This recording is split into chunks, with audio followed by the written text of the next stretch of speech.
واتقوا الله الذي تساءلون به والأرحام إن الله كان عليكم رقيبا يا أيها الذين آمنوا اتقوا الله وقولوا قولا سديدا يصلح لكم أعمالكم ويغفر لكم ذنوبكم ومن يطع الله ورسوله فقد فاز فوزا عظيما أما بعد فإن خير الحديث كتاب الله وخير الهدي هدي محمد صلى الله عليه وسلم وشر الأمور محدثاتها وكل محدثة بدعة وكل بدعة ضلالة وكل ضلالة في النار أعوذ بالله السميع العليم من الشيطان الرجيم بسم الله الرحمن الرحيم وما أصابكم من مصيبة فبما كسبت أيديكم ويعفو عن كثير۔ اسٹیج پر تشریف فرما معزز علماء اکرام، دور اور پاس سے تشریف لائی محترم سامعین، نوجوان ساتھیوں، پیارے بچوں اور پردہ نشین خواتین،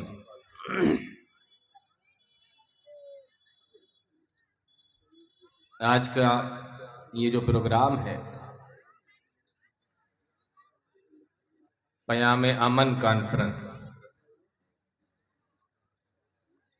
معاشرے کے اندر امن کیسے پیدا ہو، سماج کے اندر امن کیسے آئے، ماحول کے اندر، دیش کے اندر، دنیا کے اندر امن کس طریقے سے آئے، یہی تمام لوگوں کی کوشش رہتی ہے اور ہونا بھی چاہیے۔ تو امن کے نام سے ہی آج کا یہ پروگرام ہے، آج کی یہ کانفرنس ہے۔ کچھ چیزیں آپ لوگوں کو ایسی بتانی ہے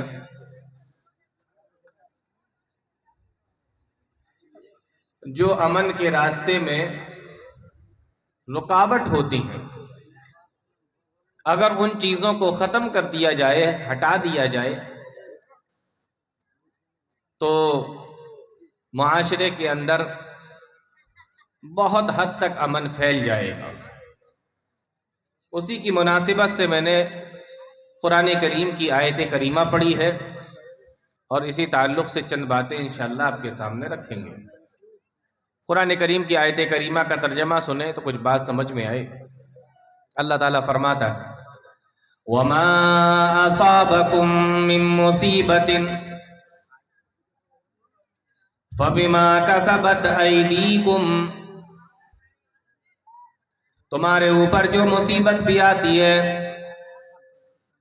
وَمَا أَصَابَكُم مِّن مُّصِيبَةٍ، تمہارے اوپر جو مصیبت بھی آتی ہے، جو پریشانی آتی ہے، جو تکلیف آتی ہے، فَبِمَا كَسَبَتْ أَيْدِيكُمْ، وہ تمہارے اپنے ہاتھوں کی کمائی ہوتی ہے، تمہارے اپنے کرتوتوں کا اور تمہارے اپنے اعمال کا نتیجہ ہوتا ہے۔ وَمَا أَصَابَكُم مِّن مُّصِيبَةٍ فَبِمَا كَسَبَتْ أَيْدِيكُمْ وَيَعْفُو عَن كَثِيرٍ، اور اللہ تعالیٰ تمہارے کتنے گناہوں کو، کتنے تمہارے کرتوتوں کو اور تمہارے کتنے ایسے اعمال کو جو تم کرتے ہو، اللہ تعالیٰ تو معاف کر دیتا ہے، اللہ اس سے پوچھ گچھ نہیں کرتا۔ اللہ تعالیٰ نے اس آیت میں یہ بتایا کہ دنیا کے اندر یہ جو مصیبتیں، پریشانیاں اور تکلیفیں پھیلی ہوئی ہیں، انسان اپنی مصیبتوں کے اندر جو گرفتار ہے وہ کسی اور وجہ سے نہیں آئی، وہ آئی ہے انسان کے اپنے کرتوتوں کی وجہ سے، وہ آئی ہیں اپنے انسان کے اعمال کے وجہ سے، اس نے جو گناہ کیے ہیں اس کی وجہ سے۔ اس لیے اللہ تعالیٰ فرماتا ہے وما أصابكم من مصيبة فبما كسبت أيديكم، تمہارے اوپر جو مصیبت آتی ہے وہ تمہارے اعمال کا نتیجہ ہوتی ہے، وہ تمہارے کرتوتوں کا نتیجہ ہوتی ہے، وہ تمہارے گناہوں کا نتیجہ ہوتی ہے۔ اور کتنے گناہ تم ایسے کرتے رہتے ہو، اللہ تعالیٰ تمہارے ہر گناہ کے اوپر پکڑ نہیں کرتا۔ وَيَعْفُو عَنْ كَثِيرٍ، اللہ تعالیٰ تمہارے کتنے گناہوں کو تو معاف کر دیتا ہے، اس کے بارے میں سوال ہی نہیں کرتا، اس کے بارے میں پوچھ گچھ نہیں کرتا۔ اللہ تعالیٰ کتنے گناہوں کے تو تمہارے چھوڑ دیتا ہے، اسی طریقے سے اس کے بارے میں سوال و جواب بھی نہیں کرتا۔ یعنی ہر گناہ کے بدلے میں اگر مصیبت آنے لگے، ہر گناہ کے بدلے میں اگر اللہ تعالیٰ پکڑ کرے، ہر گناہ کے بدلے میں اگر اللہ تعالیٰ تمہارے اوپر مصیبت نازل کرے، تو انسان کی ساری زندگی مصیبت کے اندر گزر جائے گی۔ ہم اتنے گناہ کرتے ہیں، تو اللہ تعالیٰ نے صاف فرما دیا، جو معاشرے کے اندر یہ جو حالات بنے ہوئے ہیں، سماج کے اندر، دیش کے اندر، ہمارے گھر، گاؤں، بستی کے اندر، یہ سب ہمارے کرتوتوں کا نتیجہ ہے۔ انسان گناہ کرتا ہے تو اس کے اوپر مصیبت آتی ہے، گناہ کرتا ہے پریشانی میں مبتلا ہوتا ہے۔ حضرت نوح علیہ السلام کی قوم، اللہ تعالیٰ نے ان کے اوپر عذاب نازل کیا، طوفان آیا، پانی، اتنا پانی برسا، اتنا پانی، زمین سے بھی پانی نکلا اور آسمان سے بھی پانی آیا۔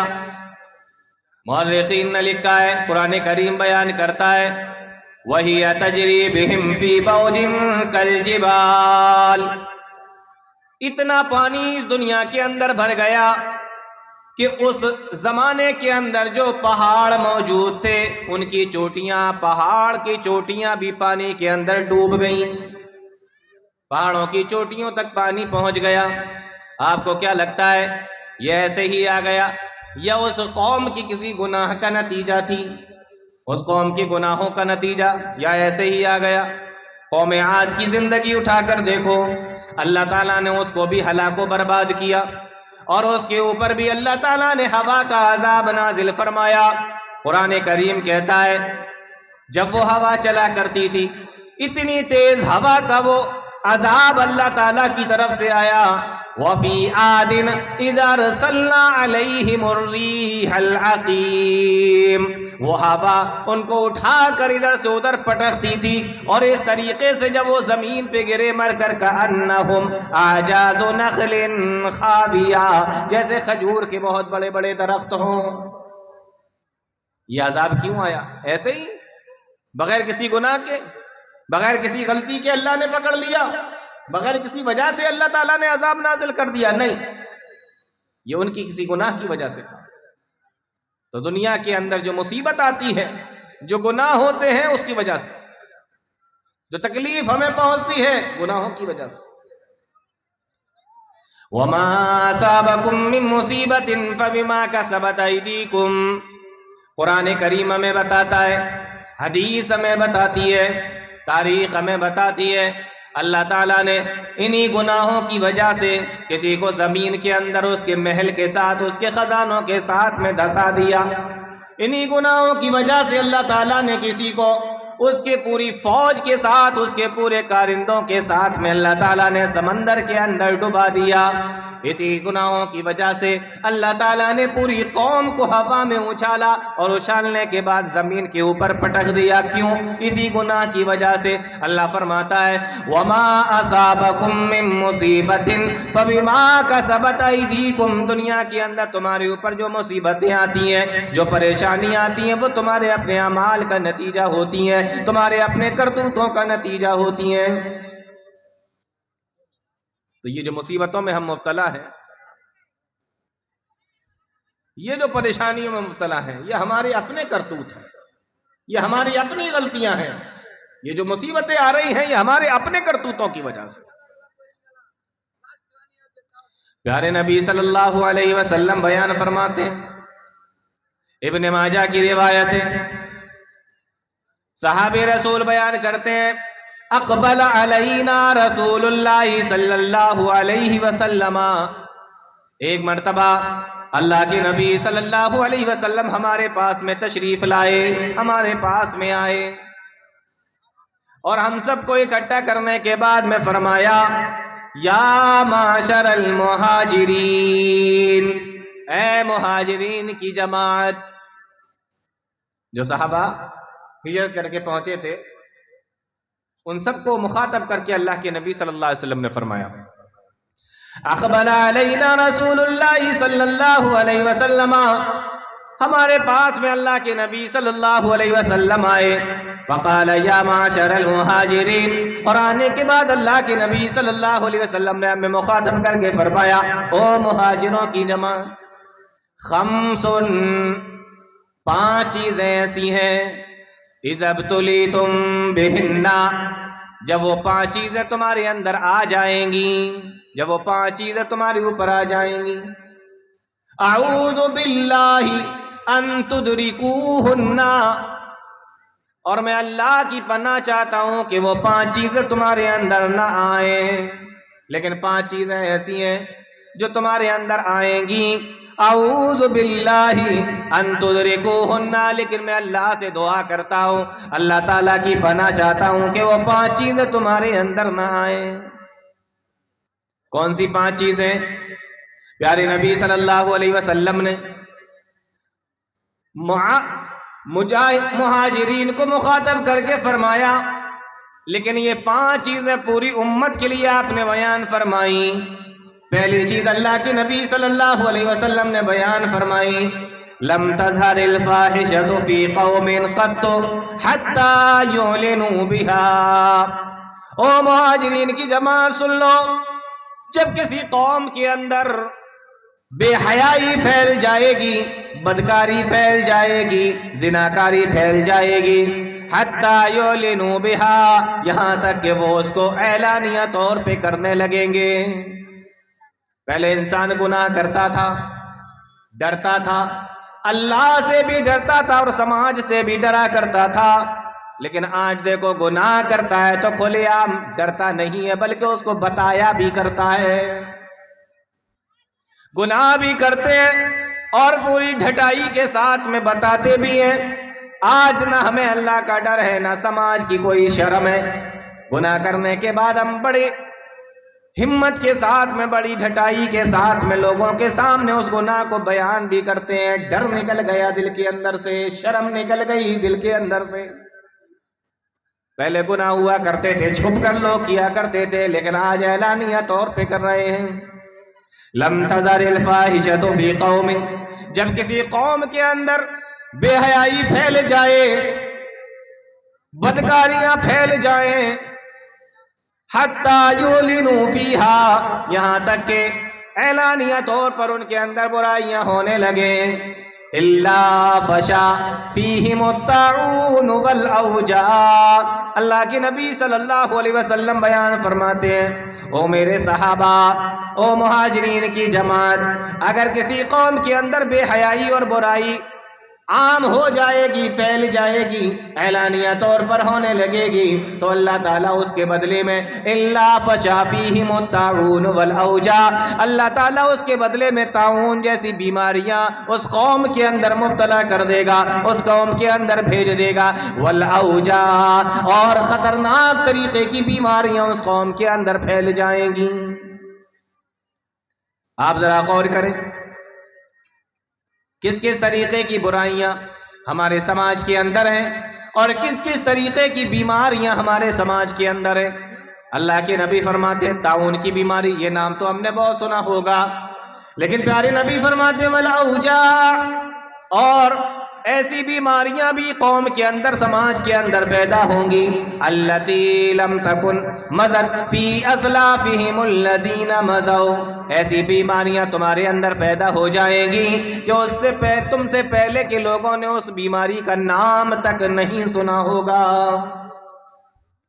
آج دیکھیں نا کس کس طریقے کی بیماریاں ہیں۔ کسی نے سنا تھا کورونا کی بیماری آئی نا، ہزاروں لاکھوں کی تعداد میں لوگ مر گئے، کسی نے نام بھی نہیں سنا ہوگا، سوچا بھی نہیں ہوگا کہ کوئی ایسی بیماری بھی آ سکتی ہے۔ اسی بے حیائی کے نتیجے میں ایڈز جیسی بیماری وہ بھی آئی، اور کس کس طریقے کی بیماریاں سماج کے اندر، کس کس طریقے کی بیماریاں آج دنیا کے اندر الگ الگ ناموں کے ساتھ میں آتی ہیں۔ ہزاروں لاکھوں لوگ اس بیماری کے اندر مبتلا ہوتے ہیں، دنیا سے چلے جاتے ہیں، ختم ہو جاتے ہیں۔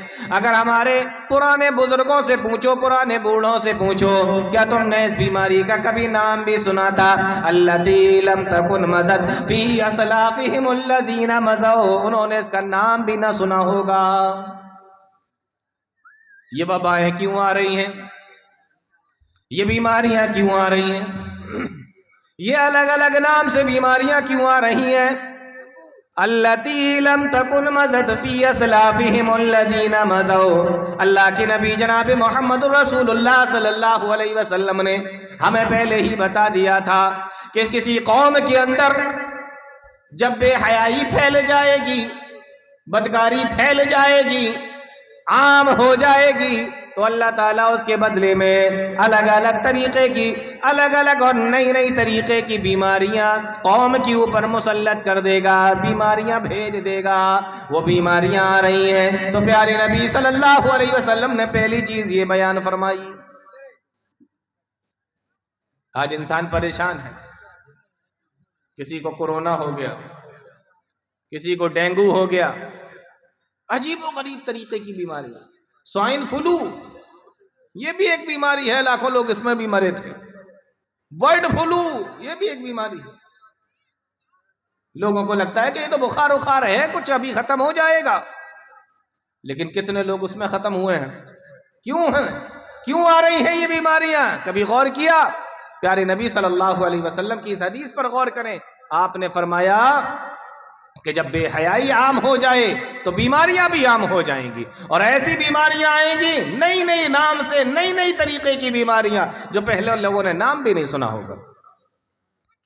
اب کوئی آدمی بیٹھ جائے اور کہے کہ عجیب طریقے کی بیماریاں آ گئی، اللہ فرماتا ہے وَمَا أَصَابَكُم مِّن مُّصِيبَةٍ فَبِمَا كَسَبَتْ أَيْدِيكُمْ، یہ مصیبت جو تمہارے اوپر آئی ہے یہ تمہارے اپنے اعمال کا نتیجہ ہے، تمہارے اپنے کرتوتوں کا نتیجہ ہے۔ اسلام بے حیائی کو پسند نہیں کرتا، اسلام بدکاری کو پسند نہیں کرتا، بلکہ اللہ تعالیٰ نے قرآن کریم کے اندر تو یہاں تک فرمایا ان الذین یحبون ان تشیع الفاحشۃ فی الذین آمنوا، جو لوگ اس بات کو پسند کرتے ہو کہ سماج کے اندر بے حیائی پھیل جائے، لہم عذاب علیم فی الدنیا والآخرہ، اللہ تعالیٰ ان کو دنیا کے اندر بھی اور آخرت کے اندر دردناک عذاب دے گا۔ موبائل فون کا استعمال کرنے والوں، موبائل فون کا غلط استعمال کرنے والوں، آج ایک آپ کے بٹن دبانے پر اور ایک بار آپ کو ٹک کرنے پر، کلک کرنے پر، ایک بار ٹچ کرنے پر بے حیائی کی چیزیں بھی موبائل پہ آپ کے سامنے آ جائیں گی، اور اگر آپ چاہیں گے تو اچھی چیزیں بھی آپ کے سامنے آ جائیں گی۔ اللہ تعالیٰ نے انسان کو بنایا، دو راستے اللہ تعالیٰ نے دکھا دیے، یہ بھلائی کا راستہ ہے، یہ برائی کا راستہ ہے، یہ جنت کا راستہ ہے، یہ جہنم کا راستہ ہے، اور انسان کو چوائس دے دی، انسان کو اپنا آپشن ہے، اپنی خواہش ہے، وہ جس راستے پر جانا چاہے چلا جائے۔ آدھی رات کا وقت ہے، انسان اپنے کمرے کے اندر لیٹا ہوا ہے، دروازہ بھی بند ہے، کوئی دیکھنے والا نہیں ہے، کوئی آنکھ اس کو نہیں دیکھ رہی ہے، موبائل فون اس کا اپنے ہاتھ میں ہے۔ آج میرے نوجوان بھائی، ہم کیا کرتے ہیں؟ ہمارے سامنے کوئی نئی چیز آئی، ہمارے سامنے کوئی چیز آئی، ہم اپنے دوستوں کو بھی فارورڈ کرتے ہیں، ہم اپنے دوستوں کو بھی بھیجتے ہیں، بہت سارے لوگ اس کو گروپ کے اندر بھی ڈال دیتے ہیں، پھر وہ ایک گروپ سے دوسرے میں، دوسرے سے تیسرے میں، تیسرے سے چوتھے میں چلی جاتی ہے، آپ کو معلوم نہیں وہ کتنے لاکھوں لوگوں تک پہنچ چکی ہے، وجہ اس کی آپ بنے ہو۔ اللہ فرماتا ہے ان الذین یحبون ان تشیع الفاحشۃ فی الذین آمنوا، جو لوگ تو سماج کے اندر بے حیائی پھیلانا چاہتے پھیلاتے ہیں، جو لوگ سماج کے اندر برائیاں پھیلاتے ہیں، لہم عذاب علیم فی الدنیا والآخرہ، اللہ تعالیٰ نے ان کے لیے دنیا اور آخرت کے اندر دردناک عذاب بیان کر رکھا ہے۔ تو انسان کسی چیز کو دیکھتا ہے تو اس کو فارورڈ کرتا ہے۔ علماء اکرام بیٹھے ہیں، آپ ان سے پوچھئے، یہ آپ کو بتائیں گے کہ علماء نے تو یہاں تک لکھا ہے کہ برائی کی چیزیں تو چھوڑو، سماج کے اندر بے حیائی پھیلانے والی چیزیں تو چھوڑو، سماج کے اندر جو برائی پھیلانے والی چیزیں، جو ناپسندیدہ چیزیں ہیں انہیں تو چھوڑ دیجئے، جو پسندیدہ چیزیں بھی ہوتی ہیں، جیسا کہ آپ کے پاس میں کوئی اچھا میسج آیا، نیچے لکھا ہوا ہے حدیث یہ ہے، حدیث نمبر یہ ہے، اور کوئی اوپر میسج لکھا ہوا ہے، کوئی بات اوپر لکھی ہوئی ہے، آپ کو نہیں معلوم کہ یہ حدیث ہے یا نہیں، اور اس نمبر پر ہے یا نہیں، اور اگر یہ حدیث ہے بھی تو صحیح ہے یا ضعیف ہے، علماء نے لکھا ہے کہ آپ کو اسے فارورڈ نہیں کرنا چاہیے۔ یہ علماء آپ کو بتائیں گے، جو چیز آپ کو لگ رہا ہے کہ یہ حدیث ہے لیکن آپ کو نہیں معلوم کہ یہ حدیث ہے، حالانکہ اس کے نیچے حدیث کی کتاب کا نام بھی لکھا ہوا ہے، حدیث کا نمبر لکھا ہوا ہے، لیکن آپ کو نہیں معلوم کہ یہ حدیث ہے یا نہیں، یا اسی طریقے سے اگر حدیث ہے تو صحیح ہے یا نہیں، تو ایسی چیزوں کو بھی فارورڈ کرنے سے علماء نے منع کیا ہے۔ ہم ان چیزوں کو بھی فارورڈ نہیں کر سکتے جس کو حدیث سمجھ رہے ہوں، تو ہم دوسری چیزوں کو جو سماج کے اندر برائی اور بے حیائی پھیلانے والی چیزیں ہوں، ہم اس کو کیسے فارورڈ کر سکتے ہیں؟ حدیث نہیں سنی آپ نے؟ وہ من کذب علی متعمدا فلیتبوأ مقعدہ من النار، جس نے جان بوجھ کر مجھ پہ جھوٹ بولا وہ اپنا ٹھکانہ جہنم بنا لے۔ تو ہم ایسی چیزیں بھی ایک دوسرے کو نہیں بھیج سکتے، تو برائی پھیلانے والی چیزیں کیسے بھیج سکتے ہیں؟ انسان موبائل فون کا استعمال صحیح بھی کر سکتا ہے، موبائل فون کا استعمال غلط بھی کر سکتا ہے۔ اس کو لگتا ہے کہ اسے کوئی دیکھ نہیں رہا ہے، لیکن ہاں ایک آنکھ ایسی ہے جو اسے ہر وقت دیکھتی ہے، وہ اس کی نظر میں ہے۔ دنیا کا کوئی کیمرہ لگا ہو یا نہ لگا ہو، لیکن اللہ تعالیٰ کا کیمرہ لگا ہوا ہے، اللہ تعالیٰ کا کیمرہ اس کو دیکھ رہا ہے۔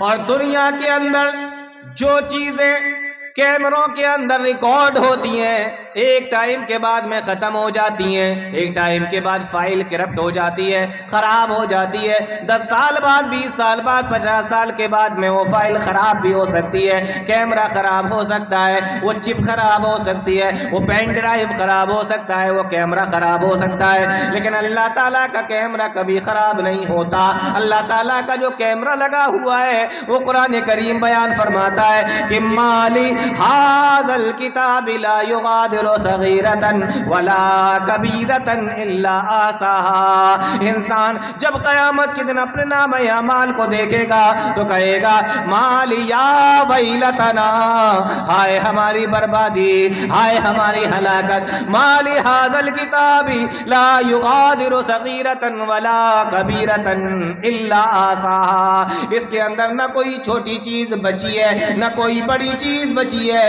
الا احصاها، مگر اس کے اندر لکھ دی گئی ہے۔ اللہ تعالیٰ کے کیمرے کے اندر ساری چیزیں ریکارڈ ہو رہی ہیں۔ اس لیے میرے بھائیوں، اللہ تعالیٰ قرآن کریم کے ایک دوسری جگہ پہ فرماتا ہے الم نجعل لہ عینین، کیا وہ اللہ جس نے تمہیں دو آنکھیں دی ہیں، کیا اس اللہ نے تمہیں دو آنکھیں نہیں دی ہیں؟ آپ اندازہ کرو، جس اللہ نے ہمیں دیکھنے کے لیے دو آنکھیں دی ہوں، کیا وہ اللہ تعالیٰ ہمیں نہیں دیکھ رہا ہوگا؟ اس لیے اللہ تعالیٰ نے ایک اور مقام پہ فرمایا الم یعلم بان اللہ یرا، کیا انسان یہ سمجھتا ہے کہ اللہ اس کو دیکھ نہیں رہا ہے؟ آپ غور کریں، آج ہم کہاں سے کہاں پر پہنچ گئے۔ چھوٹے چھوٹے بچے، ان کے ہاتھ میں بھی ہم نے موبائل دے دیا، اور گھروں کی لڑکیوں کے پاس میں بھی موبائل۔ کہاں سے آیا نہیں معلوم، موبائل ہے، کس نے دیا نہیں معلوم۔ کیوں نہیں معلوم؟ آپ کی ذمہ داری ہے کہ آپ اپنے گھر کے اندر نگرانی کریں، آپ کی ذمہ داری ہے کہ آپ اپنے گھر، اپنے بچوں کے اوپر، اپنے بیٹوں کے اوپر، اپنی بیٹیوں کے اوپر نظر رکھیں۔ یہ آپ کی ذمہ داری ہے۔ اللہ کے نبی صلی اللہ علیہ وسلم نے ایک حدیث کے اندر ارشاد فرمایا کہ ہر انسان ذمہ دار ہے اور اس سے اس کی ذمہ داری کے بارے میں، اس کی رعایا کے بارے میں اس سے سوال کیا جائے گا۔ وَالرَّجُلُ رَاعٍ فِي أَهْلِهِ، اور انسان یعنی مرد بھی اپنے گھر والوں کے بارے میں اس سے سوال پوچھا جائے گا۔ وَالْمَرْأَةُ رَاعِيَّةٌ فِي بَيْتِ زَوْجِهَا، اور عورت سے بھی اس کے گھر کے بارے میں سوال کیا جائے گا، یعنی بیوی سے بھی پوچھا جائے گا، شوہر سے بھی پوچھا جائے گا، مرد سے بھی پوچھا جائے گا، عورت سے بھی پوچھا جائے گا، ماں سے بھی پوچھا جائے گا، باپ سے بھی پوچھا جائے گا، اس کی اولاد کے بارے میں اس سے سوال کیا جائے گا۔ کیا آپ نے حضرت مریم علیہ السلام واقعہ نہیں سنا؟ حضرت مریم جب چھوٹی سی ہے اور حضرت زکریا علیہ السلام کی کفالت میں قرآن کریم بیان کرتا ہے کہ جب بھی حضرت زکریا علیہ السلام ان کے پاس میں جاتے، حضرت مریم کے پاس، کیا دیکھتے ہیں؟ وجد عندها رزقا، وہاں پر روزی رکھی ہوئی ہے، پھل رکھے ہوئے ہیں، کھانا رکھا ہوا ہے۔ حضرت زکریا علیہ السلام جب یہ تمام چیزوں کو دیکھتے ہیں کہتے ہیں کہ ذمہ داری تو میری ہے، لا کر میں تمہیں دیتا ہوں، کھانے پینے کی ذمہ داری میری ہے، پھل وغیرہ لانے کی ذمہ داری تو میری ہے، میں نے تمہیں لا کر دیا نہیں، پھل یہاں پہ رکھے ہوئے ہیں۔ قالا یا مریم انا لکی ھذا، فوراً سوال کرتے ہیں اے مریم، او میری بچی بتا یہ تیرے پاس میں کہاں سے آیا؟ حضرت مریم کا جواب سنو، قالت هو من عند اللہ، کہا یہ میرے اللہ کے پاس سے آیا ہے، یہ میرے رب کے پاس سے آیا ہے، میرے اللہ نے مجھے دیا۔ معلوم یہ ہوا کہ اگر ماں باپ اپنے بچی کے پاس میں یا اپنے بچے کے پاس میں کوئی ایسی چیز دیکھیں جو ماں باپ نے لا کر نہیں دی ہے تو سوال کریں کہ یہ تیرے پاس میں کہاں سے آیا۔ یہ ہے ذمہ داری، آپ کو پوچھنا پڑے گا، بیٹے سے بھی پوچھنا پڑے گا اور بیٹی سے بھی پوچھنا پڑے گا۔ اگر ماں نے لا کر نہیں دیا، باپ نے لا کر نہیں دیا تو یہ تیرے پاس میں کہاں سے آیا؟ حضرت زکریا نے حضرت مریم سے بھی یہی سوال کیا، یا مریم انا لکی ھذا، جن کی عصمت کی اور جن کی عزت کے بارے میں اللہ تعالیٰ نے قرآن کریم کے اندر بیان فرمایا، واللتی احسنت فرجہا، مریم تو وہ عورت تھی جنہوں نے اپنی عزت کی حفاظت کی ہے، اس کے باوجود بھی مریم سے سوال کیا جا رہا ہے۔ آج ہم اپنے بچوں سے سوال نہیں کرتے، آج ہم اپنی بچیوں سے سوال نہیں کرتے، آج ہمارے بچے کالج میں پڑھنے کے لیے جاتے ہیں، ہماری بچیاں بھی کالجوں میں پڑھنے کے لیے جاتی ہیں اور گفٹ لے لے کر کالجوں سے گھر پہ واپس آتی ہیں، گفٹ لے لے کر کالجوں سے گھر پہ واپس آتی ہیں۔ آج ان کے ماں باپ ان کو دیکھ کر خوش تو ہوتے ہیں لیکن سوال نہیں کرتے، یا مریم انا لکی ھذا، یہ سوال جو مریم سے حضرت زکریا نے پوچھا تھا وہ ان سے سوال نہیں کرتے۔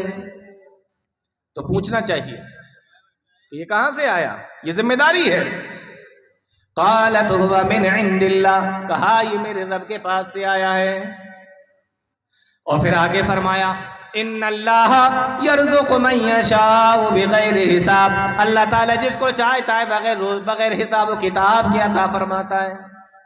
یہ اللہ تعالیٰ کی حکمت ہے، اس کی رحمت ہے، وہ جس کو چاہے بغیر حساب دے۔ آپ دیکھیں نا دنیا کے اندر امیر سے امیر آدمی آپ کو مل جائے گا، انسان کام کرتا ہے، محنت کرتا ہے، اللہ تعالیٰ اس کے بدلے میں اس کو دیتا بھی ہے اور خوب دیتا ہے، دیتا چلا جاتا ہے، یہ اللہ کی مرضی ہے، جس کو چاہے دے۔ ایک چیز میں یہاں پہ آپ کو بتا رہا ہوں، بڑی بہترین چیز، بڑی زبردست چیز ہے، اس کو یہاں سے لے کر جائیے۔ قرآن کریم بیان کرتا ہے جب مریم نے حضرت زکریا سے یہ کہا کہ یہ اللہ کے پاس سے آیا، مورخین نے لکھا ہے حضرت زکریا نے جب دیکھا کہ وہی اللہ، غور سے سننا اس بات کو، وہی اللہ جو مریم کو بغیر موسم کے پھل کھلا سکتا ہے، جو بغیر موسم کے مریم کو پھل دے سکتا ہے، تو تو حضرت زکریا جن کے گھر میں ابھی تک اولاد نہیں ہوئی تھی، سوچنے لگے وہ اللہ تعالیٰ مجھے اولاد کیوں نہیں دے سکتا۔ قرآن کریم بیان کرتا ہے حضرت مریم کا جواب سننے کے بعد ہنالک دعا زکریا ربا، حضرت زکریا علیہ السلام نے اس وقت اپنے رب سے دعا کی، اور قرآن کہتا ہے اللہ تعالیٰ نے زکریا علیہ السلام کی دعا کو بھی سن لیا، اور حضرت زکریا علیہ السلام کی دعا کو سننے کے بعد اللہ تعالیٰ نے ان کو بھی بیٹا عطا فرما دیا۔ یہاں ایک بڑا بہترین نقطہ علماء نے بیان کیا ہے، اور وہ آج میں آپ کو بتا کے جا رہا ہوں۔ نقطہ کیا ہے؟ حضرت مریم کے پاس میں دیکھا کہ پھل لگے ہوئے ہیں، دل میں خیال آیا کہ اللہ تعالیٰ مجھے کیوں نہیں دے سکتا، اسی وقت فوراً دعا کی، اللہ تعالیٰ نے فوراً دعا کو سن لیا۔ علماء نے یہاں پر ایک بڑا پیارا نقطہ لکھا ہے، وہ لکھتے ہیں کہ اگر انسان کسی دوسرے انسان کے پاس میں کوئی نعمت دیکھے، جیسے اس نے دیکھا کہ محلے کا کوئی آدمی ہے نئی کار لے کر آیا ہے، نئی موٹر سائیکل لے کر آیا ہے، نئی کار لے کر آیا ہے، یا اسی طریقے سے اس نے دیکھا کہ کوئی چیز انسان کسی دوسرے کے پاس میں کوئی نعمت اللہ تعالیٰ کی دیکھتا ہے، علماء نے لکھا ہے کہ اگر اس نعمت کو دیکھنے کے بعد فوراً وہ اللہ تعالیٰ سے اپنے لیے بھی دعا کر لے تو اللہ تعالیٰ اس کی دعا کو بہت حد تک ہو سکتا ہے قبول فرما لے۔ کیوں؟ اس لیے کہ جب زکریا نے حضرت مریم کے پاس میں نعمتوں کو دیکھا تو فوراً اپنے لیے بھی اللہ سے دعا مانگ لی، ہنالک دعا زکریا ربا۔ تو آپ جب کسی نعمت کو دیکھیں کسی دوسرے کے پاس میں تو اسی وقت اللہ تعالیٰ سے اپنے لیے بھی مانگے تو بہت حد تک چانسز ہے کہ وہ نعمت آپ کو بھی مل جائے۔ حضرت مریم علیہ السلام، غور کریں آپ، تو پیارے نبی صلی اللہ علیہ وسلم نے فرمایا لم تزار الفاحشۃ فی قوم حتی یعلنوا بها، جب بے حیائی پھیل جائے، اعلانیہ کھلے عام ہونے لگے، پیارے نبی فرماتے تو اللہ تعالیٰ اس کے بدلے میں سماج کے اندر کیا کرتا ہے، دنیا کے اندر کیا کرتا ہے، الا فشا فیہم الطاعون والاوجاع، اللہ تعالیٰ اس کے بدلے میں ایسی بیماریاں بھیج دیتا ہے، ایسی بیماریاں اس کے بدلے میں آتی ہیں التی لم تکن مضت فی اسلافہم الذین مضوا، تم سے پہلے جو لوگ گزرے ہیں، جو بوڑھے گزرے ہیں، جو بزرگ گزرے ہیں، انہوں نے ان بیماریوں کے نام تک نہیں سنے ہوں گے۔ عبداللہ ابن عمر رضی اللہ تعالیٰ عنہ کو کون نہیں جانتا، بڑا مشہور واقعہ ہے۔ عبداللہ ابن عمر رضی اللہ تعالیٰ عنہ ایک مرتبہ ایک سفر میں جا رہے ہیں، گرمی کا زمانہ ہے اور دھوپ بھی بڑی تیز نکلی ہوئی ہے۔ عبداللہ ابن عمر رضی اللہ تعالیٰ عنہ راستے سے جا رہے ہیں، ساتھ میں کچھ اور لوگ بھی ہیں۔ آپ نے فرمایا اے لوگو، آگے چل کر کوئی سایہ اگر نظر آئے تو وہاں پہ پڑاؤ ڈال لیتے ہیں، وہاں پر بیٹھیں گے، کچھ دیر آرام کریں گے، اسی کے سائے میں ظہر کی نماز بھی ادا کریں گے اور پھر کھانا بھی کھائیں گے، تھوڑی دیر آرام بھی کر لیں گے۔ ابھی آگے چلے جا رہے ہیں، گرمی کا زمانہ ہے، دھوپ سخت نکلی ہوئی ہے۔ مورخین نے لکھا ہے تھوڑی دور جانے کے بعد ایک پہاڑ کا سایہ ان کو نظر آتا ہے۔ پہاڑ کا سایہ جب وہ دیکھتے ہیں اپنے لوگوں سے کہتے ہیں کہ چلو یہیں پر تھوڑی دیر کے لیے رکتے ہیں۔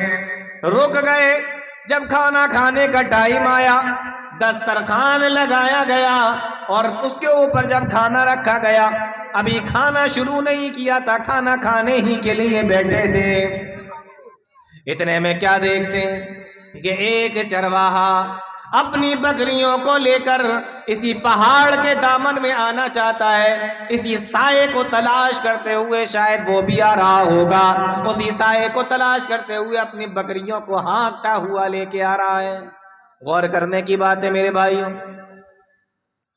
حضرت عبداللہ بن عمر اپنے ساتھیوں سے کہتے ہیں کہ ابھی رک جاؤ، ابھی تھوڑی دیر کے لیے کھانا مت کھاؤ، جب وہ چرواہا ہمارے پاس میں آ جائے ہم اس کو بھی اپنے کھانے میں شامل کر لیں گے، وہ ہمارے ساتھ میں بیٹھ کر کھانا کھا لے گا، وہ ہمارے ساتھ میں بیٹھ کر کھانا کھائے گا، اس لیے تھوڑی دیر کے لیے رک جاؤ۔ اور آپ غور کریں، یہ حضرت عبداللہ ابن عمر رضی اللہ تعالیٰ عنہ کا معاملہ ہے۔ آج ہمارا معاملہ کیا ہے؟ ہم غریبوں کے ساتھ میں کھانا کھانا نہیں چاہتے، ہم مزدوروں کے ساتھ میں بیٹھ کر کھانا نہیں کھانا چاہتے، ہمیں جگہ بھی اسٹینڈرڈ چاہیے اور ہمیں ساتھ میں بیٹھنے والا بھی اسٹینڈرڈ چاہیے۔ ہماری حالت یہ ہے، اگر کسی غریب کے گھر سے کھانے کی دعوت آ جاتی ہے تو ہم نہیں جاتے ہیں، لیکن اگر کسی امیر کے گھر سے دعوت آتی ہے تو ہم بڑے شوق سے جاتے ہیں۔ غریب آدمی اگر اپنی یہاں کھانے پر بلائے، دعوت میں بلائے، اپنی یہاں شادی بیاہ کے اندر بلائے تو ہم اس کو جانا پسند نہیں کرتے ہیں، لیکن اگر امیر آدمی ہمیں بلاتا ہے تو ہم بڑے شوق سے جاتے ہیں۔ یہ ہماری حالت ہے۔ اور فرق کیا ہوتا ہے؟ فرق آپ اچھے طریقے سے جانتے ہیں۔ غریب آدمی کے گھر پہ جائیں گے، جس کپڑے سے وہ اپنے منہ کو صاف کرتا ہے، جس کپڑے سے وہ اپنے منہ کو صاف کرتا ہے، اسی کپڑے سے وہ آپ کے لیے کرسی کو بھی صاف کر دے گا اور اس پر آپ کو بٹھائے گا۔ یہ عزت دیتا ہے غریب آدمی۔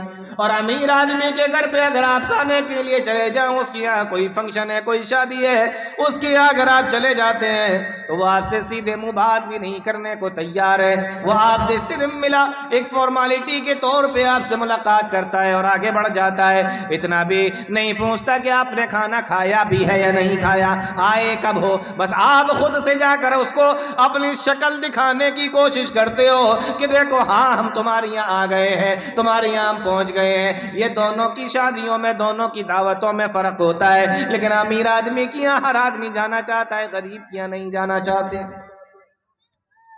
حضرت حسین رضی اللہ تعالیٰ جو پیارے نبی صلی اللہ علیہ وسلم کے نواسے ہیں، حضرت حسن اور حسین رضی اللہ تعالیٰ ان کے بارے میں آتا ہے کہ جب یہ کسی جگہ جایا کرتے تھے اور کسی ایسے جگہ سے نکلا کرتے تھے جہاں پہ غریب لوگ رہا کرتے تھے اور ایسے لوگ رہتے تھے جو فقیر ہوا کرتے تھے، غریب ہوا کرتے تھے، یہ ان کے ساتھ میں بیٹھ کر کھانا تناول فرمایا کرتے تھے۔ کوئی عار نہیں، کوئی شرم نہیں کہ میں کس خانوادے سے ہوں، میں کون ہوں، کچھ نہیں۔ حضرت عبداللہ بن عمر رضی اللہ تعالیٰ کہتے ہیں کہ رک جاؤ، ابھی اس کو آ جانے دو، ساتھ میں بیٹھ کر کھانا کھا لیں گے۔ وہ چرواہا بھی دھوپ سے بچنے کے لیے اور گرمی سے بچنے کے لیے اپنی بکریوں کو ہانکتا ہوا اس پہاڑ کے دامن میں لے کر آیا، اس پہاڑ کے سائے میں لے کر اپنی بکریوں کو لے کر آیا۔ مورخین نے لکھا ہے جب وہ چرواہا آ گیا، عبداللہ ابن عمر رضی اللہ تعالیٰ عنہ نے اس کو بلایا، سلام و کلام ہوا اور پھر بات چیت ہوئی۔ عبداللہ ابن عمر کہتے ہیں آؤ میرے بھائی، تمہارا ہی تو انتظار ہو رہا ہے، دسترخوان لگا ہوا ہے، کھانا بھی تیار ہے، آ جاؤ ساتھ میں بیٹھ کر ہمارے کھانا کھاؤ۔ جب اس نے یہ سنا، عبداللہ ابن عمر رضی اللہ تعالیٰ عنہ کو جواب دیتا ہے، کہتا ہے کہ آپ کھانا کھا لیجئے، میں روزے سے ہوں، میں آپ کے ساتھ میں کھانا نہیں کھا سکتا۔ سمجھ میں آ رہی ہے بات؟ عبداللہ ابن عمر رضی اللہ تعالیٰ عنہ اس کا یہ جواب سن کر حیران ہو جاتے ہیں، کہنے لگے اگر فرض روزے ہوتے، رمضان کے مہینے کے روزے ہوتے تو ہمیں معلوم ہوتا کہ رمضان کا مہینہ ہے، روزے سے ہوگا، لیکن یہ تو رمضان کا مہینہ بھی نہیں چل رہا ہے، اتنی گرمی کا موسم ہے، چلچلاتی ہوئی شدت کی دھوپ نکلی ہے اور اس نے کون سا روزہ رکھا ہے؟ عبداللہ ابن عمر نے اس سے سوال کیا کہ تو نے یہ کون سا روزہ رکھا ہے؟ کہنے لگا کہ میں نے نفلی روزہ رکھا ہے۔ میرے بھائیوں غور کرو، آج ہمیں فرض روزے رکھنا بھاری پڑ جاتے ہیں، آج ہم فرض روزے رکھنے سے بھی بچتے ہیں۔ نوجوان آدھے روزے رکھتے ہیں، آدھے روزے نہیں رکھتے۔ کتنے لوگوں کے بارے میں ایسا سننے میں آیا پورے مہینے روزے نہیں رکھ پاتے، 15 دن کے روزے رکھے، 15 دن کے نہیں رکھے، جتنی مرضی آئی اتنے رکھے، جتنے چاہا نہیں رکھے۔ یہ حال ہے ہمارا۔ گھر پہ بیٹھ کر کھانا کھاتے ہیں روزے میں، رمضان کے مہینے میں، اور جب گھر سے باہر نکلتے ہیں تو منہ کو بالکل یوں صاف کر کے ایسے نکلتے ہیں کہ جیسے بیچارے کا بغیر سحری کا روزہ ہو، ایسے نکلتے ہیں گھر سے باہر جیسے سحری بھی نہیں کر پایا، شاید سحری میں آنکھ بھی نہیں کھلی ہے اس کی، بغیر سحری کا روزہ رکھا ہو۔ کسی آدمی کے ساتھ میں بیٹھ جائیں افطاری کرنے کے لیے تو وہ اپنی بھی پلیٹ اس کو دے دے کہ یہ بڑا پریشان لگ رہا ہے اور آیا ہے گھر سے کھا کر. یہ ہمارے یہاں نوجوانوں کی حالت ہے.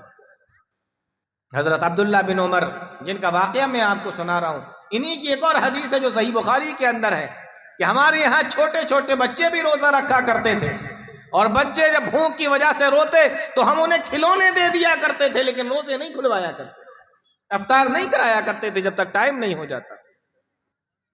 حضرت عمر کے بارے میں آتا ہے کہ ایک بار ان کے پاس میں ایک آدمی لایا گیا جس نے رمضان کے مہینے میں شراب پی رکھی تھی. حضرت عمر نے اس کو کوڑے لگوائے اور کہا کہ کمبخت، ہمارے یہاں تو چھوٹے چھوٹے بچے روزے سے ہیں اور تو اس طریقے کی حالت میں گھوم رہا ہے. تو نفلی روزہ. عبداللہ ابن عمر نے پوچھا، او میرے بھائی، اتنا گرمی کا موسم ہے، اتنا گرمی کا زمانہ ہے، تیز دھوپ نکلی ہوئی ہے اور تو نے آج روزہ بھی رکھا ہوا ہے، آخر یہ کس طریقے کا روزہ ہے؟ میرے نوجوان ساتھیوں، اس کا جواب سنو، اس چرواہے کا جواب سنو. جواب دیتا ہے عبداللہ ابن عمر رضی اللہ تعالیٰ عنہ کو، کہنے لگا کہ میں نے آج جو روزہ رکھا یہ نفلی ہے. اور یہ نفلی روزہ میں نے کیوں رکھا ہے؟ جواب دیتا ہے کہ میں نے نفلی روزہ اس لیے رکھا ہوا ہے کیونکہ یہ دنیا بڑی چھوٹی سی ہے، یہ دنیا بڑی چھوٹی سی ہے اور آخرت کی زندگی بہت بڑی ہے، اور میں یہ چاہتا ہوں کہ جب میں اللہ تعالیٰ کے پاس میں جاؤں تو بہت سارے اعمال لے کر جاؤں، بہت ساری نیکیاں لے کر جاؤں، بہت سارا ثواب لے کر اللہ تعالیٰ کے پاس میں پہنچوں. عبداللہ ابن عمر نے جب یہ جواب سنا، کہنے لگے کہیں ایسا تو نہیں کہ یہ صرف باتیں بنا رہا ہے، لاؤ ذرا اس کا ٹیسٹ لیتے ہیں، دیکھتے ہیں ذرا اس کو کہ یہ صحیح بھی بول رہا ہے یا نہیں بول رہا ہے. حضرت عبداللہ ابن عمر رضی اللہ تعالیٰ عنہ نے پھر اس سے ایک سوال کیا. کہنے لگے اے میرے بھائی، یہ بکریاں جو تم چرا رہے ہو اس میں سے ایک بکری مجھے بیچ دو، ایک بکری مجھے دے دو، میں تمہیں پیسے دوں گا، میں تمہیں قیمت دوں گا، ایک بکری مجھے دے دو. عبداللہ ابن عمر کہتے ہیں بکری مجھے دے دو. وہ کہنے لگا میں آپ کو بکری نہیں دے سکتا. کہا کیوں نہیں دے سکتے؟ کہنے لگا میں اس لیے نہیں دے سکتا کیونکہ میں بکریوں کا چرواہا ہوں، میں بکریوں کا مالک نہیں ہوں. مسلمانوں ذرا غور کرو، نوجوانوں ذرا سوچو، میں بکریوں کا چرواہا ہوں، میں بکریوں کا مالک نہیں ہوں، اس لیے میں آپ کو یہ بکری نہیں دے سکتا، بکری بیچ نہیں سکتا. حضرت عبداللہ بن عمر نے کہا کہ اس جنگل کے اندر، اس بیابان کے اندر اگر تمہارا مالک تم سے پوچھے کہ بکری کہاں چلی گئی تو تم اس سے کہہ سکتے ہو کہ بکری کو بھیڑیا لے گیا. اور جنگلوں کے اندر بھیڑیے اور اس طریقے سے جنگلی جانور تو آیا کرتے ہیں، اگر انسان کو بھی اکیلا دیکھ لیتے ہیں تو اس کو بھی مار دیا کرتے ہیں، بکری کون سی بڑی چیز ہے؟ تمہارا مالک تم سے پوچھے گا تو کہہ دینا بکری کو بھیڑیا لے گیا اور اسی قیمت تم رکھ لینا، اور ابھی تمہارے سامنے ذبح کروں گا اور اس کا گوشت بناؤں گا، تھوڑا سا گوشت تمہیں بھی دے دوں گا، رات میں تم شام کے وقت میں اس سے افطار بھی کر لینا. آفر دیکھیں، آپ چیک کر رہے ہیں اس کو کہ صرف باتیں ہی تو نہیں بنا رہا ہے یا اس کا روزہ اس کو کچھ فائدہ بھی پہنچا رہا ہے. کہنے لگے یہ بکری مجھے دے دو. اپنے مالک سے جا کر یہ کہہ دینا تمہارا مالک تمہیں دیکھ تو نہیں رہا ہے. جب اس نے یہ الفاظ سنے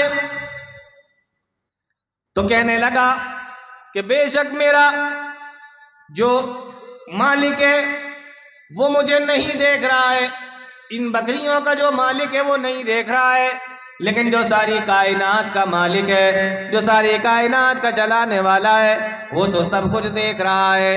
این اللہ، اس اللہ کو کیا جواب دوں گا؟ آپ اندازہ کریں میرے بھائی، اس نوجوان کو دیکھیں، اس چرواہے کو دیکھیں، کہا کہ ان بکریوں کا مالک تو نہیں دیکھ رہا ہے، اس کے سامنے تو میں کہہ دوں گا، لیکن جو ساری کائنات کا مالک ہے، ذرے ذرے کا مالک ہے، ہر چیز کا جو مالک ہے اس کے سامنے کیا جواب دوں گا؟ این اللہ، میرا اللہ تو مجھے دیکھ رہا ہے، میرا رب تو مجھے دیکھ رہا ہے، اس اللہ کے سامنے میں کیا جواب دوں گا، اس اللہ کو میں کیا جواب دوں گا؟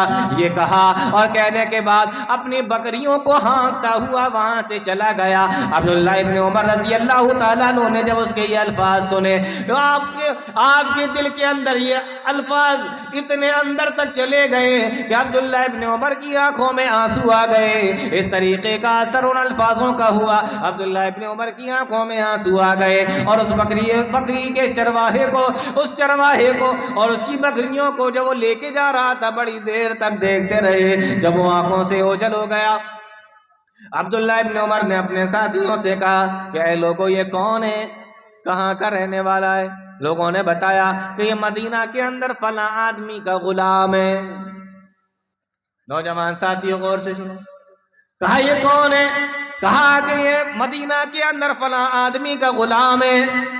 عبداللہ ابن عمر کہتے ہیں کہ جب میں سفر سے واپس آؤں، مدینہ لوٹ کے آؤں تو مجھے اس کے بارے میں بتانا۔ جب سفر سے واپس آئے، لوگوں نے اس کے بارے میں خبر دی، آپ اس کے گھر پہ گئے، دروازہ کھٹکھٹایا اور کہنے لگے، جب مالک اندر سے نکلا، وہ آدمی اندر سے باہر آیا، کہنے لگے کون؟ کہا میں عبداللہ بن عمر، سلام و کلام ہوا، پوچھا کیسے آنا ہوا؟ کہا کہ میں تمہارا غلام خریدنا چاہتا ہوں۔ وہ آدمی کہنے لگا، وہ مدینہ کا رہنے والا کہنے لگا، میرے پاس تو کئی غلام ہیں، تم کون سا غلام خریدنا چاہتے ہو؟ تم کون سے غلام کو خریدنا چاہتے ہو؟ کہا وہ بکریوں کو چراتا ہے، اس غلام کو میں تم سے خریدنا چاہتا ہوں۔ کہا اگر قیمت اچھی دو کہ تو میں بیچنے کے لیے بھی تیار ہوں۔ کہا قیمت بولو۔ عبداللہ ابن عمر نے اس کی قیمت کو ادا کر دیا، اور قیمت ادا کرنے کے بعد میں فرمایا کہ وہ بکریاں جو چراتا ہے اس کی بھی قیمت بولو۔ کہا اس کی قیمت بھی اس آدمی نے بتا دی، تو وہ بکریاں بھی حضرت عبداللہ ابن عمر نے اس سے خرید لی، اور اس کے بعد میں اس غلام کو بھی آزاد کر دیا، اور وہ ساری کی ساری بکریاں بھی عبداللہ ابن عمر رضی اللہ تعالیٰ عنہ نے اس کو دے دی۔ اور اس موقع پر عبداللہ ابن عمر نے ایک جملہ کہا تھا، وہ جملہ بڑے غور سے سننا۔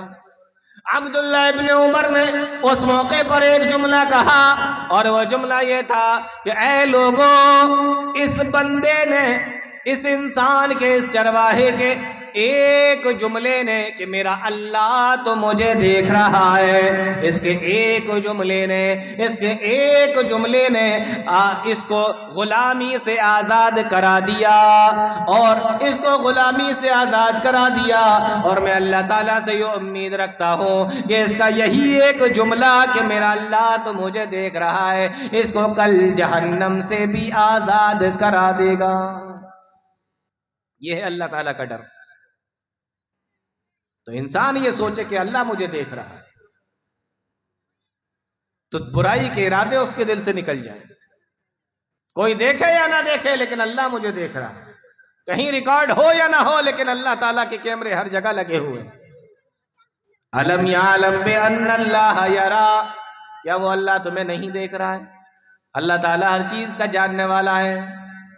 اس لیے میرے بھائیو، میں بات کر رہا تھا موبائل فون کے استعمال کی۔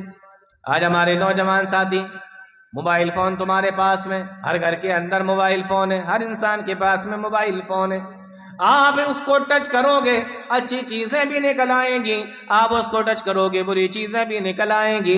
ایسے موقع پر تمہیں اچھی چیزیں استعمال کرنا ہے، بری چیزیں استعمال کرنا ہے۔ اگر تمہارے دل کے اندر اللہ کا ڈر نہ ہو، اللہ کا تقوی نہ ہو، تو تم کس طریقے سے استعمال کرو گے؟ اللہ تعالیٰ نے دو راستے دکھا دیے، وَهَدَيْنَاهُ النَّجْدَيْنِ، فیصلہ آپ پر چھوڑ دیا کہ آپ کہاں جاتے ہیں، کیا کرتے ہیں۔ آج دیکھیں نا لوگوں کی کیا حالت ہے۔ پہلے بڑے بوڑھے کہا کرتے تھے کہ نیکی کر دریا میں ڈال، مطلب یعنی آپ نے کوئی نیکی کر لی ہے، اب وہ کر کے بھول جائیے، آپ کر کے بھول جائیے، اللہ تعالیٰ کیا لے لینا۔ لیکن آج کل کیا ہوتا ہے، نیکی کر فیس بک پہ ڈال، لوگ نیکی کا کام کرتے ہیں اور یوں فوٹو کھینچتے ہیں، سیلفی لے رہے ہیں، اور سیلفی لے کر پھر اس کو ڈالتے ہیں۔ کسی کی مدد کرتے ہیں تو فوٹو کھنچاتے ہیں۔ آپ نے دیکھا ہوگا سردیوں کے دنوں میں کسی غریب کو کمبل دے رہے ہیں تو 3 لوگ فوٹو کھنچا رہے ہیں ساتھ، پتہ نہیں کیوں کھنچا رہے ہیں۔ شاید ہو سکتا ہے خیال یہ ہو کہ اللہ تعالیٰ کی یہاں یہ فوٹو دکھایا جا سکے، فرشتے لکھنا بھول جائیں تو ہم تو دکھا دیں کہ اللہ تعالیٰ دیکھو یہ بھی تو کام کیا تھا نا میں نے. آپ کیا سمجھتے ہیں فرشتے لکھنا بھول جائیں گے؟ فرشتے نہیں لکھیں گے، اس لیے آپ فوٹو کھینچ کے رکھ لے رہے ہیں کہ چلو ہم دکھا دیں گے اگر فرشتے لکھنا بھول جائیں. ایک فوٹو میں نے دیکھا کہ اسپتال کے اندر ایک بیمار کو 3 آدمی مل کر ایک کیلا دے رہے ہیں. دیکھا آپ نے وہ فوٹو؟ بہت مشہور ہوا تھا وہ. 3-4 آدمی مل کر بیمار کو اسپتال کے اندر ایک کیلا دے رہا ہے. میں سوچنے لگا یا اللہ یہ کیلا کتنا بھاری ہے کہ 3 لوگ مل کے اٹھا رہے ہیں. اور اس کا فوٹو دیکھیں کتنا وائرل. یہ ہماری حالت ہے، چھوٹی سی بھی نیکی کرتے ہیں نا تو اس کو بھی برباد کر لیتے ہیں. لیکن یہ نیکی بڑی کام آنے والی چیز ہے. فَمَن يَعْمَلْ مِثْقَالَ ذَرَّةٍ خَيْرًا يَرَهُ وَمَن يَعْمَلْ مِثْقَالَ ذَرَّةٍ شَرًّا يَرَهُ. ایک ذرہ برابر نیکی بھی کی ہوگی تو وہ بھی دیکھ لو گے، اور ذرہ برابر برائی کی ہوگی تو اس کو بھی دیکھ لو گے. ذرہ جانتے ہیں آپ؟ ذرے کا ترجمہ تو نہیں کرنا پڑتا. جس عالم سے بھی سنا ہوگا ذرے کا ترجمہ نہیں کرتا، ذرے کو ذرہ ہی بولتا ہے. قرآن میں بھی ذرہ ہی آیا. فَمَن يَعْمَلْ مِثْقَالَ، یعمل کا ترجمہ کیا، مثقال کا ترجمہ کیا، خیرًا یرا کا بھی ترجمہ کیا، لیکن ذرہ کا ترجمہ نہیں کیا. اللہ تعالیٰ نے ایسا لفظ استعمال کیا ہے کہ اگر ترجمہ نہ بھی کیا جائے تب بھی انسان کے سمجھ میں آ جائے. فَمَن يَعْمَلْ مِثْقَالَ ذَرَّةٍ خَيْرًا يَرَهُ، اگر ذرہ برابر بھلائی کی ہوگی تو وہ بھی قیامت کے دن سامنے آ جائے گی. وَمَن يَعْمَلْ مِثْقَالَ ذَرَّةٍ شَرًّا يَرَهُ، اور ذرہ برابر برائی بھی کی ہوگی تو قیامت کے دن وہ بھی سامنے آ جائے گی. ریت کو آپ ایسے ہاتھ میں پکڑ لیں،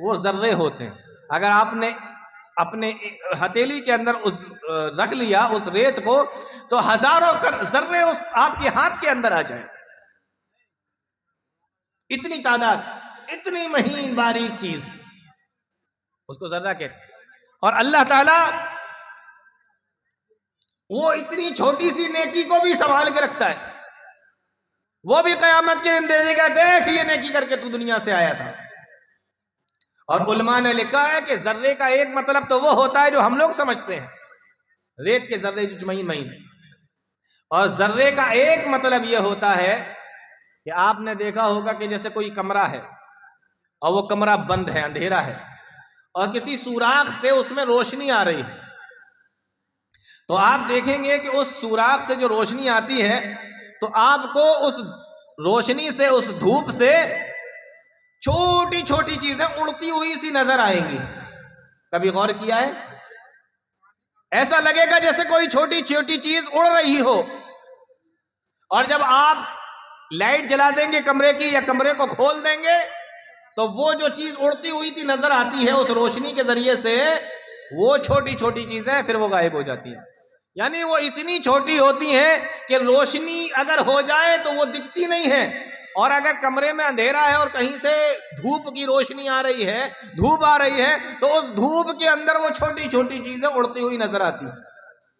علماء نے لکھا ہے کہ وہ چیزیں جو اندھیرے میں دکھیں اور جیسے ہی کمرے کے اندر روشنی آئے تو دکھنا بھی بند ہو جائے آنکھوں سے، اتنی مہین اور اتنی چھوٹی چیزیں، اس کو بھی عربی میں ذرہ ہی بولتے ہیں.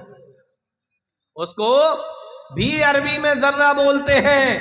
اور اللہ تعالیٰ فرماتا ہے کہ ذرہ برابر بھی برائی کی ہوگی تو وہ بھی قیامت کے دن دیکھ لو گے، اور ذرہ برابر نیکی کی ہوگی اس کو بھی دیکھ لو گے.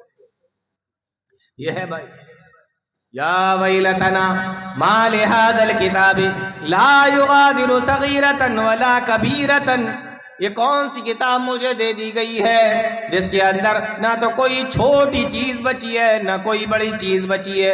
آج ہم بڑے بڑے گناہ کو تو گناہ سمجھتے ہیں لیکن چھوٹے چھوٹے گناہ کو گناہ نہیں سمجھتے. لیکن قرآن کریم کی اس آیت پر غور کریں تو اللہ تعالیٰ نے بڑے گناہ سے پہلے چھوٹے گناہ کو بیان فرمایا ہے. ما لہذا الکتاب لا یغادر صغیرۃ، پہلے صغیر فرمایا یعنی پہلے چھوٹے گناہوں کا ذکر فرمایا، بعد میں بڑی چیزوں کا ذکر فرمایا ہے. آج ہم چھوٹے چھوٹے گناہوں کو تو گناہ ہی نہیں سمجھتے ہیں.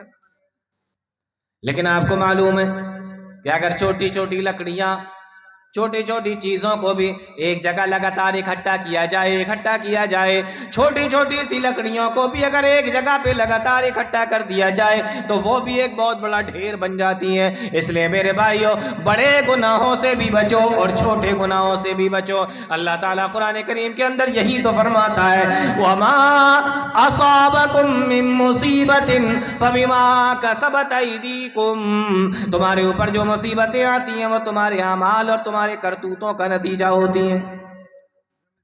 چھوٹی چھوٹی مصیبتیں چھوٹے چھوٹے گناہ جس کو ہم گناہ بھی نہیں سمجھتے جب ان کو بھی ایک جگہ لگاتار اکٹھا کیا جائے تو وہ بھی بڑا ڈھیر بن جاتا ہے. جس طریقے سے چھوٹی چھوٹی لکڑیوں کو ایک جگہ پہ اکٹھا کیا جائے بہت بڑا ڈھیر لکڑیوں کا بن جائے گا. اور جب وہ بڑا ڈھیر لکڑیوں کا بن جائے گا تو میرے بھائیوں مجھے یہ بتاؤ کہ وہ ڈھیر انسان کو جلانے کے لیے کافی ہے یا نہیں؟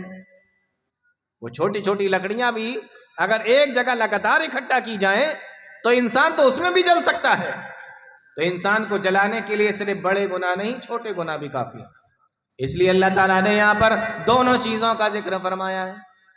اور اللہ تعالیٰ کی رحمت بھی دیکھو, اللہ تعالیٰ کی رحمت تو دیکھو. دنیا کے اندر انسان اگر کوئی چھوٹی سی بھی نیکی کرتا ہے تو اللہ تعالیٰ اس کو سنبھال کے رکھتا ہے اور قیامت کے دن وہ نیکی انسان کو مل جائے گی. لیکن اگر کوئی انسان دنیا کے اندر نیک عمل کر کے نہ گیا, اللہ تعالیٰ کے یہاں پہنچا, اللہ تعالیٰ قرآن کے اندر بیان فرماتا ہے کہ اگر ہم اس کو زمین آسمان کے برابر سونے کا مالک بنا دیں, حالانکہ ہوگا نہیں, اگر ہم بنا دیں.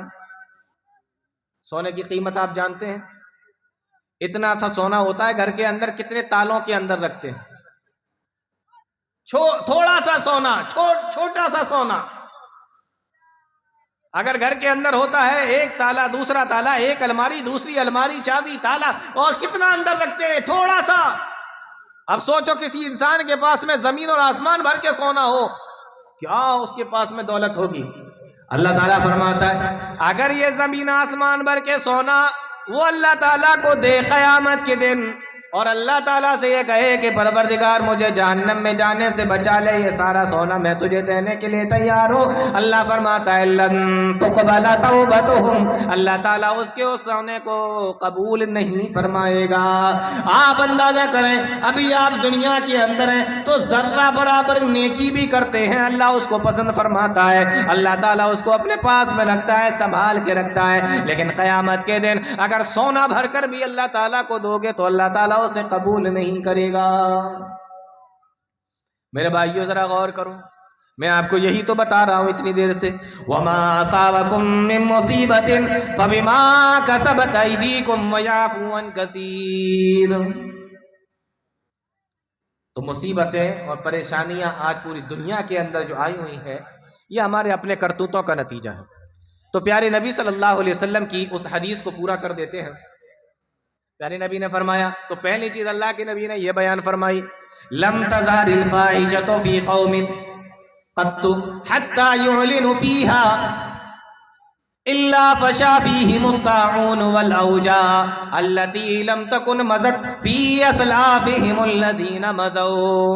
اگر کسی قوم کے اندر بے حیائی پھیل جائے گی تو اللہ تعالیٰ اس کے بدلے میں ایسی ایسی بیماریاں قوم کے اندر بھیجے گا جن کے نام بھی ان کے باپ دادا نے نہیں سنا ہوگا.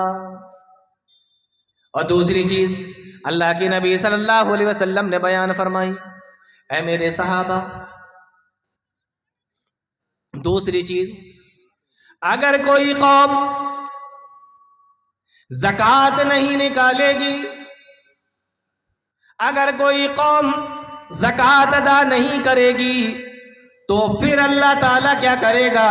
اللہ تعالیٰ اس کے بدلے میں الا منع القطر من السماء, اللہ تعالیٰ آسمان سے بارش کو روک لے گا.